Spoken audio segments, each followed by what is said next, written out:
Magandang araw pong muli mga kapistolero.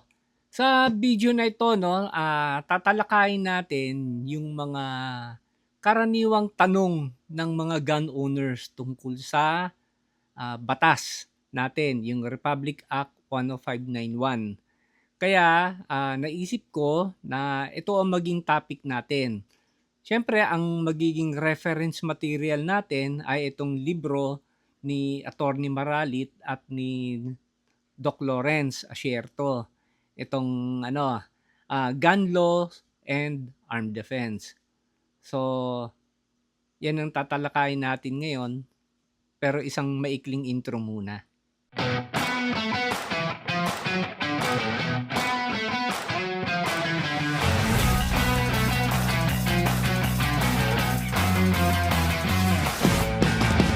Okay mga kapistolero, welcome back sa aking channel. And siyempre, simulan na natin. So, ang laging tinatanong tungkol doon sa self-defense na gamit ang ating mga firearms. So, ang unang katanungan, pwede bang gamitin yung ating mga firearms sa self-defense? Okay, ang pasasagutin natin yung libro. So ito, do qualified Filipinos have the right of self-defense against violence with the use of firearms? Ang sagot, yes.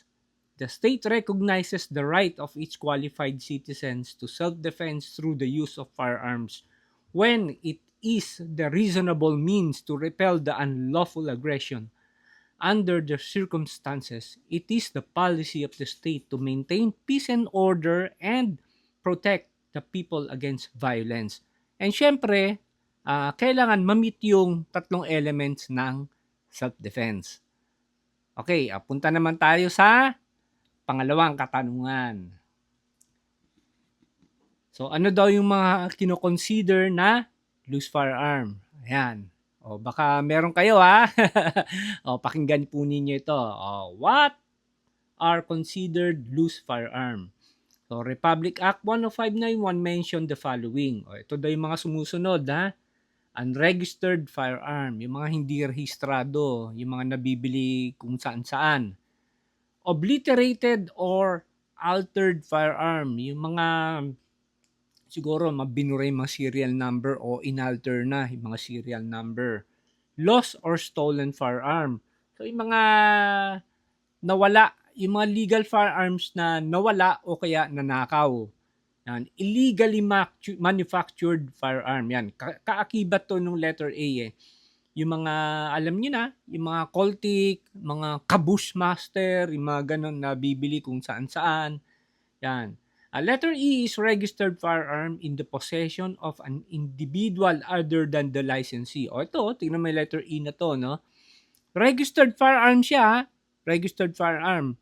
Pero, nasa pangangalaga o possession ng isang hindi lisensyadong tao. Meaning, yung taong may hawak-hawak ng registered firearm ay walang LTAP, hindi siya registered firearm owner. O yan ingat kayo dyan Sa mga mahilig magpahiram ng mga firearm dyan, mga registered, alam nyo na. And letter F, those under revoked licenses in accordance with the rules and regulation. Ayan. So, yun daw mga firearm na ang may-ari, revoke na or expired ang kanilang license, yung kanilang LTAP. Maliwanag po maliwanag. So, number 3 na tayo. So, sino-sino ang mga exempted sa threat assessment? Ito, sinali ko na to kasi malimit kong marinig Sir, exempted po ba ang mga senior citizens sa pagkuha ng threat assessment? So, pakinggan po ninyo ito.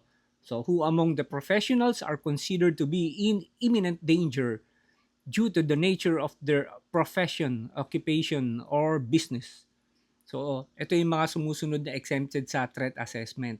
Member of the Philippine Bar, certified public accountants, accredited media practitioners, cashiers, bank tellers, priest, minister, rabbi, and imams. So, physicians and nurses, engineers, businessmen who by the nature of their business or undertaking, are exposed to high risk of being targets of criminal elements. Elected incumbent or and former officials, and active and retired military and law enforcement personnel. So dito sa mga exemptions, wala pong binabanggit na senior citizens na katulad ko. Kaya hindi po tayo exempted sa threat assessment. Ayan, maliwanag, maliwanag. So pang-apat na katanungan. Allowed ba during election ang bumili ng baril sa mga gun stores? Ang sagot dito, is the sale and registration of firearms and ammunition and the issuance of the corresponding licenses to citizens allowed during any election period. Meaning, may election gun ban. Pwede bang bumili ng baril sa mga gun store? Legitimate gun store, ha? Ang sagot, yes, pwede. This activity shall be allowed during election periods on the condition that the transport or delivery thereof shall strictly comply with the issuance, resolutions, rules, and regulations promulgated by the Commission on Election. Meaning, yung mga gun stores, meron po silang gun ban exemption. Kaya pwede silang magbenta ng mga baril and ammunitions. Maliwanag. Ayan. So, ang susunod natin ay, ano ba to? Ba't ayaw? Ayan. Ano ang mga pwedeng mangyari kapag hindi ka nakapag-renew na LTAP o firearm registration? Ayan. Failure to renew the registration. Ayan. Ang sagot dito, the registration of the firearm shall be renewed every 5 or 10 years. Ayan, nakalagay dito. At the option of the licensee. Pwede kayong pumili ng anong gusto nyo, 5 or 10 years bago kayo mag-renew. Unless sooner revoked or suspended. Ito na yung explanation. Failure to renew the registration of the firearm on or before the date of expiration shall cause the revocation of the license of the firearm. The said firearm shall be confiscated or forfeited in favor of the government. So, maliwanag dito nakasaad dito sa section na ito na kapag hindi kayo nakapag-renew ng inyong LTAP o inyong firearm registration, ay pwede pong makumpiska ang inyong mga baril in favor of the government. Yan. And susunod, ano ang mangyayari sa mga baril na naka-safekeeping or naka-deposit sa FEO?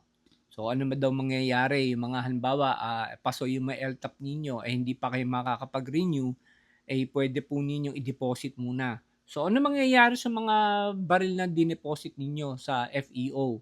So ito nakalagay dito, any firearm or ammunition deposited in the custody of the FEO of the PNP pursuant to the provisions of this act shall be deemed to have been abandoned by the owner or his authorized representative. If he or she failed to reclaim the same within 5 years o 5 taon pala, no? Na nakadeposit, tapos hindi nyo na-reclaim yung inyong mga unit, inyong mga baril, okay?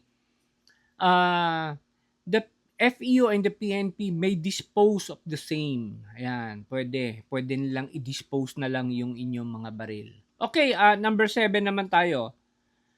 May kaso ka ba kapag gumamit ka ng airsoft guns or imitation firearms sa krimen? Meron ba? Meron ba tayong halimbawa, airsoft or mga imitation firearm? Pwede ba yung pwede ka bang makasuhan dahil ginamit mo sa krimen? Ang sagot ay pwede. Yes. Imitation firearm used in the commission of a crime shall be considered a real firearm. Ayan, gumamit ka na airsoft sa krimen pero kakasuhan ka, ituturing na yung gumamit ka rin ng totoong baril. Ayan, maliwanag yan. So ano na tayo? Number 8, ayun na. Under the law, sino lang ang pwedeng anong katanungan to maraming nagtatanong sa akin nito sino lang daw ang pwedeng mag-issue ng PTCFOR? Ayan. who are authorized by law to issue the PTC-FOR. So nakalagay dito, a permit to carry firearm outside of residence shall be issued only by the chief of the PNP or her duly authorized representative. Yan. Chief PNP lang ang pwede mag-issue o kaya yung kanyang kinatawan, duly authorized representatives. Ay, maliwanag to ha. Kaya nga yung iba ba na nag-a-apply sila ng PTC talaga sa Camp Crame, sa PTC office, 'di ba? O kaya sa gun show, may mga nag-a-apply din ng PTC doon kasi nga nakalagay naman dito duly authorized representative. Next naman tayo, number 9. Do the licenses issued to qualified citizens include the license to possess ammunition? Kapag ikaw ay nabigyan ng LTAP, qualified ka na rin ba na mag-possess o magmay-ari o magtago ng mga ammunitions or bala? Ang sagot dito, yes. Yes, maliwanag yes. The licenses granted to qualified citizens or judicial entities as provided in Section 9 of the RA 10591 shall include the license to possess ammunition with a maximum of 50 rounds of each registered firearm. So kung meron kang, let's say, dalawang firearm, so 50-50, 100 ka, di ba? Maliban lang kung ikaw ay sport shooter. Diba? Pwede ka may-ari ng mas marami pa bilang isang sport shooter. Pero ang paliwanag dito, yung sabi mong 1,000 rounds, di ba? Pwede mo lang i-possess. Nasa bahay ka lang. Yung pagdadala, ibang usapan na yon. Naka-indicate na kasi yun. Di ba? May makikita tayo na may nakalagay 500 rounds sa mga PTC-FOR. So, ibang usapan naman yun. Yung nakalagay na 1,000 ay possess lang yun. Pwede ka mag-possess ng 1,000 bilang sport shooter each firearm. Maliwanag na tayo niyan ha. And ang pang-sampung katanungan. Taran! Nakapag-subscribe na ba kayo sa aking YouTube channel or nakapag-follow na ba kayo sa aking Facebook page? Kung hindi, syempre naman paki-follow naman po para makagawa naman po ako ng mga ganitong klaseng video. Syempre naman nakakapagod din kaya magsalita at gumawa ng mga ganitong video para pakonsuelo naman, pa-subscribe naman po at paki-follow ang aking Facebook page. Ayan mga kapistolero, sana nasagot po yung inyong mga katanungan, ano?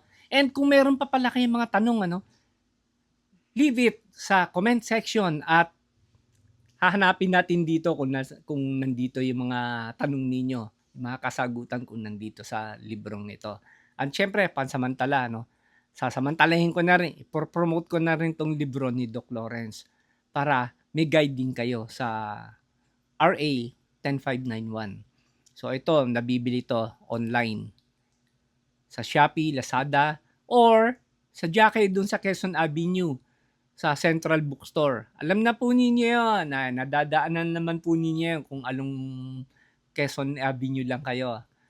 Sige, mga kapistolero, salamat sa panunood. And sana itong mga video ko, yung mga educational videos ko, nagugustuhan po ninyo.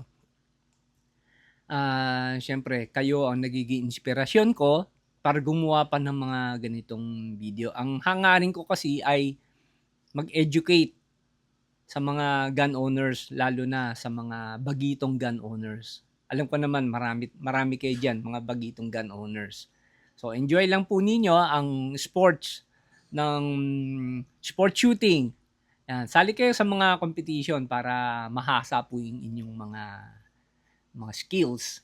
Yan. And sige, masyado na mahaba ata itong video na to. At muli, maraming salamat sa panunood. Don't forget, like and subscribe, and pakishare na rin tong video na to.